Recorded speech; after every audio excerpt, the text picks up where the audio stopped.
በቅርብ ስለ ሞት ወይም ደግሞ ስለ ዴዝ አንዳንድ ነገሮችን ለማየት ሞክሬ ነበረ። ሶ በፊት ላይ በጣም ከሚያስፈሩኝ ነገሮች መካከል ይሄ ሞት ዴዝ የሚባለው ነገር ነው። ያገኘሁት ነገር ግን ምንድነው? ብዙዎቻችን ይሄ ሞት የሚባለው ነገር እናውቃለን።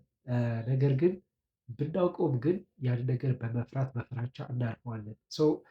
የተረዳሁት ያገኘሁት ነገር ግን ምንድነው? ሞትን ማሰብ በጣም የተረጋጋን እንድንሆን ወይም ሞር ካልም ሞር ፒስፉል እንድንሆን እንዲሁም ደግሞ ነገሮችን ደስታም ቢሆን ኤክስትሪም እንዳይወጣ ሳድነስም ወይም ደግሞ መከፋትም ቢሆን ኤክስትሪም እንዳይወጣ ሞትን ማሰብ እጅግ በጣም አስፈላጊ ነው። እንዲሁም ደግሞ የተገደበ ህይወት መኖሩ አንደኛ በእኛ ቁጥጥር ውስጥ ያሉ ነገሮችን ለመስራት ከእኛ ቁጥጥር ውጭ ያሉ ነገሮችን ደግሞ ለመተውና ሪሌሽንሺፕም ሊሆን ይችላል። ሌላ የህይወት ዓላማን በሚገባ ለመስራትና ለማከናወን ያንን ለመኖር ሞትን ማሰብ እጅግ በጣም ወሳኝ እንደሆነ አግኝቼዋለሁ ማለት ነው። ታንኪው